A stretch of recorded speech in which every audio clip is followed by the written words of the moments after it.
It was very important for us to put all of our actors through a training regimen that was specific to their characters. We had them work with archery experts. We had them learn to ride horses. To say we did a lot of training is an understatement. I was wanting to do a film where I was physically challenged, not only mentally. I wanted to incorporate my body to a character. We also had to do a dialect training and a language training. I am the creator of the Navi language. It is between 400 and 500 words. To me, it's been the most challenging thing. Navi. Sam had to go through very collapsed but intense Marine Corps training. We had to take Sam and teach him how to be military. Someone came down and showed him what it's like to hold a gun. We had to teach him how to use a pugil stick the way a Marine would. To me, it was more the way these guys see the world and the way that their training has made them think, and nothing can stop them. You got some hard kids showing up in this neighborhood. It's just another hellhole. For the live action side of it, we did more weaponry training, fight training. Quaritch carries this laser-sighted pistol, and this comes into play occasionally. Mask on! We worked with Stephen inside the amp suit and make it look like that he's been doing it for like the last 6-7 years. And Michelle, she wanted to learn to fly that helicopter as if it were real. She takes care of the science crew. She flies them back and forth. And I did about a good 11, 12 hours with Kevin, who actually taught James how to fly his helicopter. Thank you for flying Air Pandora. We went to Hawaii because Jim wanted us to experience a real rainforest. Just to get a physical taste of what it's going to be like to live on a planet and not have to rely on anything. You absorbed everything, and there's a difference between being out in the real world and then coming into this, grey, desolate area. And I didn't want the actors to not have any kind of basis for feeling like they were in a rainforest. So we went way up in the mountains. You don't know how your foot lands in mud if you're just standing on cement. So your body reacts differently to things once you've actually gone out and done those things. So it was about making it real for the actors in the volume. Mocap ready, and action! Performance captures a technique where you try to capture the performance of an actor and translate it to a digital character.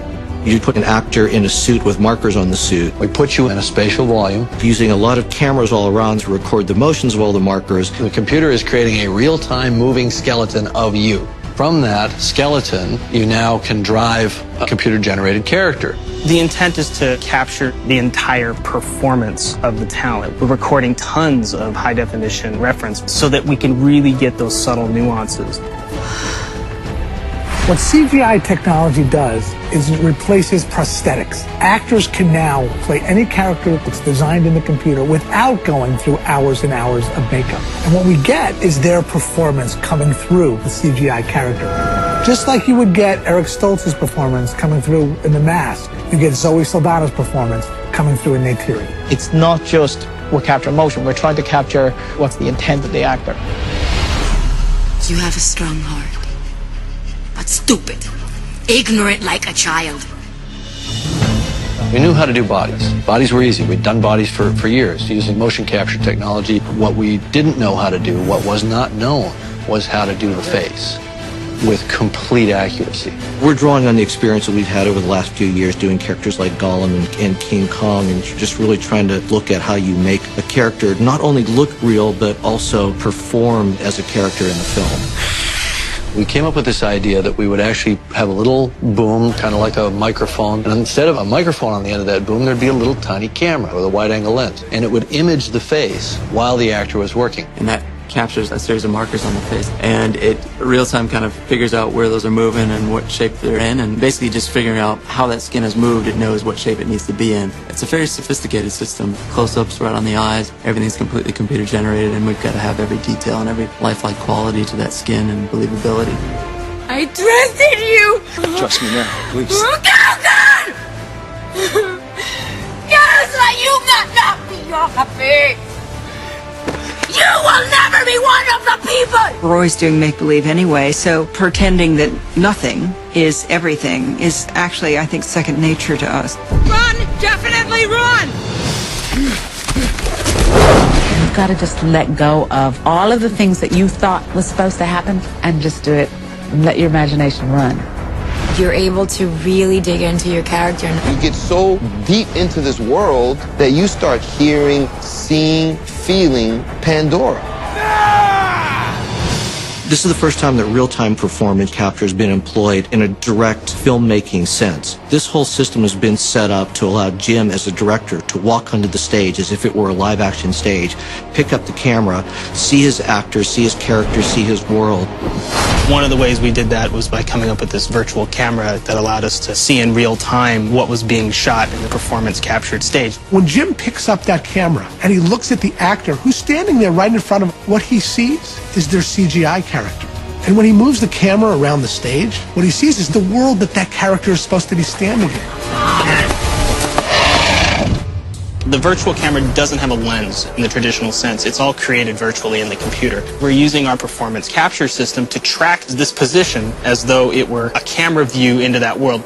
I'm working with those captured performances to shoot all the cameras for all the scenes. And the camera could do anything. It could be a crane, it could be a Steadicam, it could be all just purely handheld. As a result, you're getting great camera work that doesn't feel computer generated. It feels very alive and lifelike. It's basically as close to live action as one could get in a CG invented world. The goal was make a great movie. If you see it in 2D or you see it in 3D, that doesn't change. But if you so choose, you can see it in 3D and you can have a more immersive experience. Oh my God. The thing that's hardest to understand about all this is we actually created two completely separate camera systems that had completely different jobs. Playback, action. One was our virtual camera system to capture actors in a virtual environment. And the other one was to shoot live action actors and sets in 3D. The challenge for Avatar was to develop a camera that could shoot 2D and 3D at the same time. No longer are you moving around 300-pound cameras when you have to shoot 3D. Jim can take a 3D camera system, throw it up on a Steadicam, hand hold it, get it into small areas, and shoot this movie with the same flexibility that he would shoot any 2D movie. But the result is one that is more engaging for the audience.